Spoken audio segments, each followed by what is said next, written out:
Hello everyone, thanks for tuning in. It's been quite a week here on my channel. I've done Fall Eye Week, that means 5 straight videos. Actually, I'm shooting this one before I go ahead and do day number 5, my day 5 look. So here's a hint on what color that's gonna be. But one thing I thought I could do so I could continue to have a Saturday video up is something complexion related, and I thought it would be a great time to chat about my new Hourglass palette. So the new ones are out for this, I guess, holiday season. And this is the Dragon one. This is the lightest tone offered, so there are 3 different color varieties, I guess. Last year I chose to go with actually the deepest color offering that they put out. For whatever reason, that mix appealed to me most, and this year I was most intrigued by the lightest one. So here's a look at the pretty artwork on the outside. Otherwise it's a gold palette, but it's got this kind of like mint green dragon across it. It says it's symbolic of supernatural power, wisdom, and strength, and this palette is said to include 1 best-selling shade of finishing powder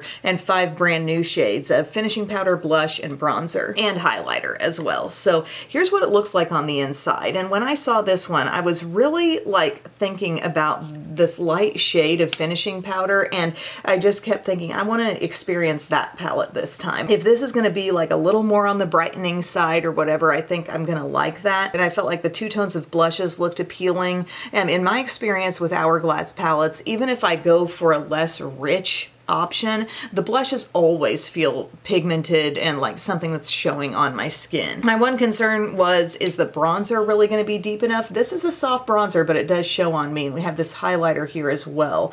But in terms of the 1 best-selling shade of finishing powder, that's the one called Dreamlight in this palette, and it is this lightest one. This is actually described as cool pearl with soft lavender sheen, and that's really something that I don't think the naked eye can even detect. I mean, you can tell there's maybe the softest ever sheen to it, but you can't really pick up on a lavender tone. But I think that's something included to really make it appear extra brightening. This other finishing powder, you might be wondering what's the difference, because I feel like on camera they almost look alike, but this one is definitely a step deeper, and this is the one called Divine Light. They call this translucent with sheer pink sheen. So if you're seeing them on my fingers here, this one is Dreamlight, sorry, but that's the very lightest one in the palette, and then this is Divine Light. I swatched like the same amounts on my finger, and I just feel like they look so similar. Ambient lighting finishing powders tend to have just the slightest bit of luminosity in them. They're not just a straight up like matte setting powder,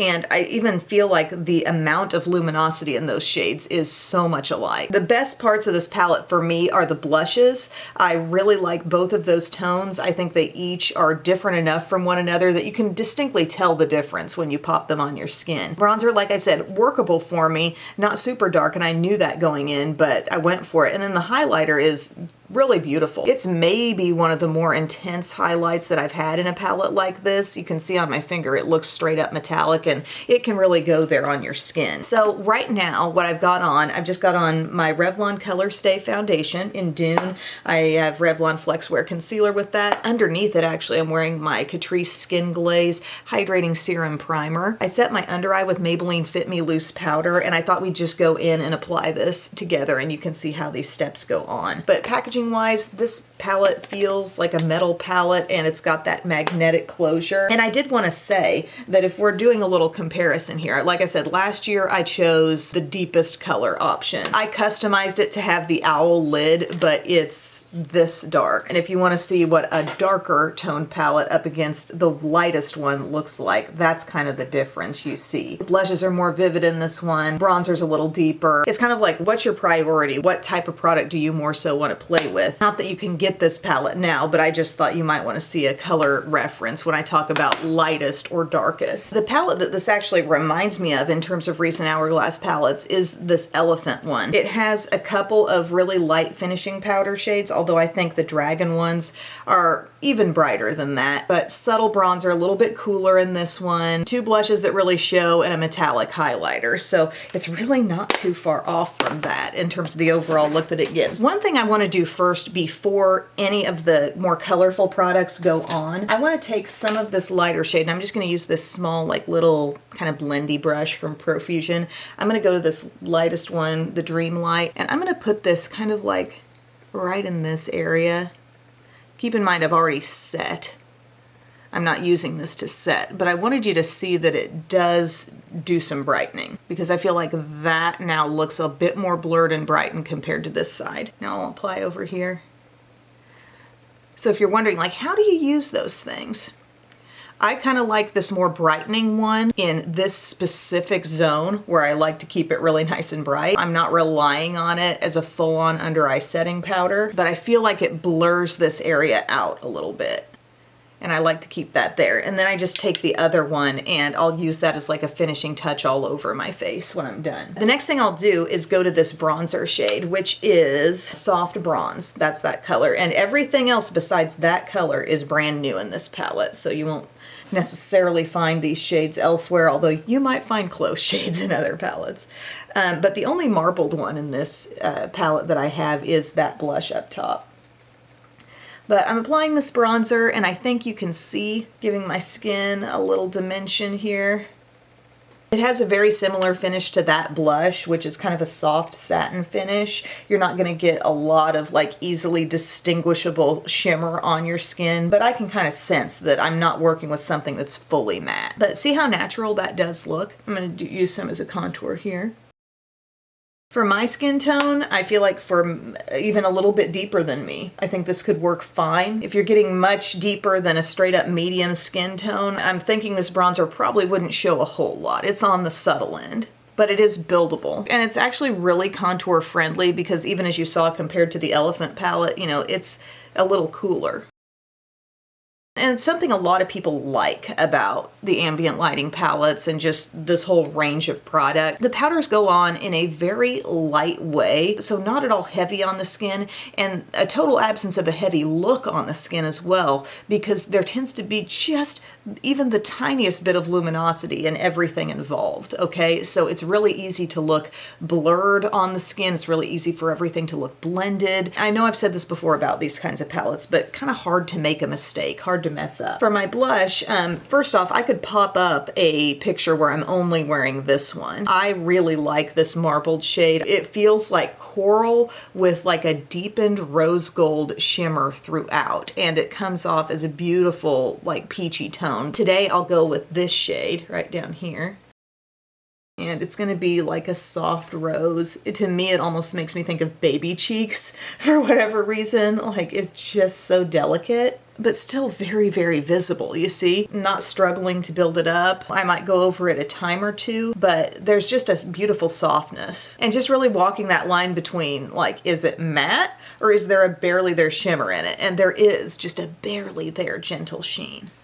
Okay, really pretty. It blends into your look so nicely, and remember how we put that brighter powder like right in here? It's just looking good as it meets up with that shade. And then I'm going to take some of this highlight, which, as I said, the highlight can be extremely glowy if you want it to be. We're all the rulers of our highlighters, okay? You can have one that's super intense and apply it very softly and not get a loud look at all, so it's up to you. But I like to place my highlighter just down under my eye, not like directly, but down here. And that's where I'm first putting my brush, so that's where the most product's going, and then just lightly blend outward. Oh, it's so pretty. I really think it's a good choice for them to put a highlight in there that has range like this. I feel like I didn't hold back too much with my application. That's more of a maximum application of it, but it's so beautiful. And it just really pops on my skin tone. But I've worn deeper ones, like even the one from last year when I said I chose the deepest color option.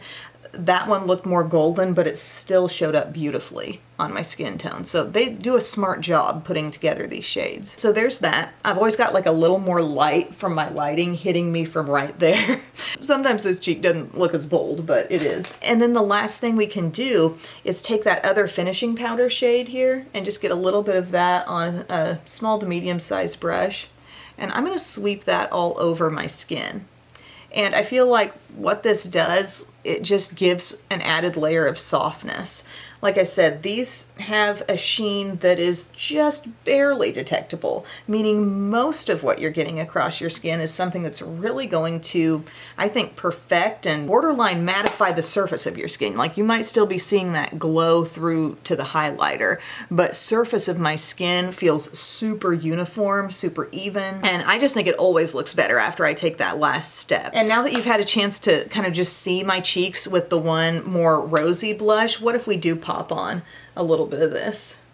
Like I said, there's another video where you can see only the peach on my cheeks, but let's add just a little, because it's so fresh. I really love that shade. There's something about the way that a richer shimmer is swirled into the peach. It just looks so good every time. So am I enjoying this palette? Yes, I would have to say yes. I think these palettes are always super high quality. They're a formula that many people enjoy on their skin because of how light they are, how there's just a barely there sheen that really does make you feel like you're in better lighting when you're not, you know? There's a smoothing, softening quality to them, okay? I have turned out to really enjoy the function of this lightest shade. Like I said, that's what drew me to choosing this one. I saw this very, very light ambient lighting powder, and I thought that might be a lot of fun to use for brightening. And if you were really trying to minimize, maybe even just straight up setting. I mean, I've definitely used the ambient lighting powders as under eye setting powders in some of these palettes when I was really trying to keep it quick and minimal. But in the way I used it today, I thought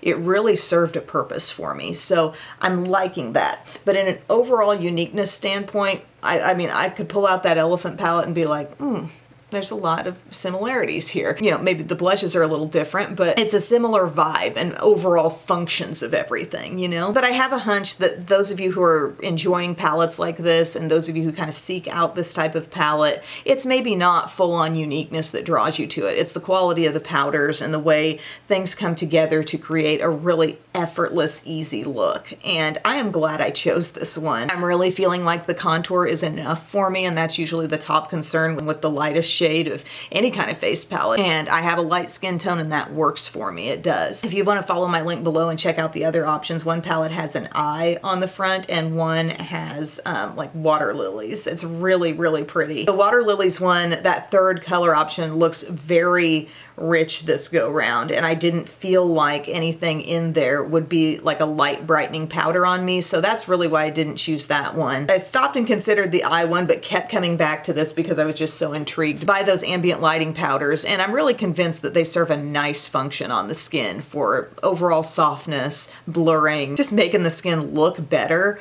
And you're using powders which are very easy, but you don't come out looking powdery, okay? So yeah, I just layered on 6 powder steps and nothing looks dry or heavy at all. But all that being said, it's a luxury makeup purchase. You're getting some really high quality products inside, but you're gonna pay 90 bucks for it. And if you're on the fence, definitely look at your other palettes that you may have, other ambient lighting palettes that you own, and think, is it close enough to what she described? Because maybe I'll just stay in that lane if I'm looking to save. For me, you guys know I'm in the mode of trying makeup, testing makeup, reviewing it, and I definitely wanted to deliver a review to you on one of these this year. So that's my take.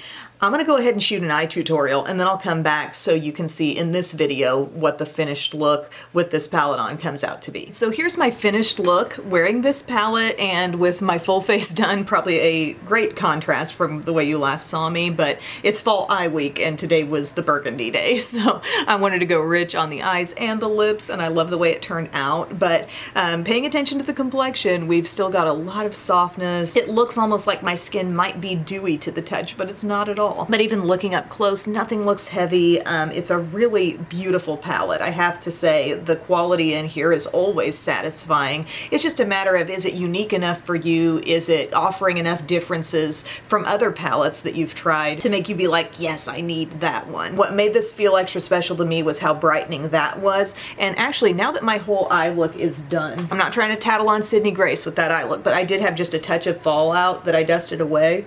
But we can reinforce brightness again by coming in with that lightest color and just kind of blurring out this zone. This zone where, I don't know if anybody else is 40 years old, but I can look a bit more hollow in different kinds of lighting down in here. But I put this powder in and it kind of like lifts a bit. So I'm enjoying it. I am glad I made this choice this year to go for this one, but I would love to hear if you've tried any of the other color options. Let us all know in the comments section how you're enjoying it, what are your favorite parts of the palette, or if you decided to skip buying an ambient lighting palette this year, let us know why and what other things you're using that you feel are similar. Or maybe other past palettes that you've noticed bear some similarities to these. Thank you so much for watching, my friends. It's been a lot of videos this week. I appreciate you trucking along with me, and I will see you all again very soon. I love you. Bye.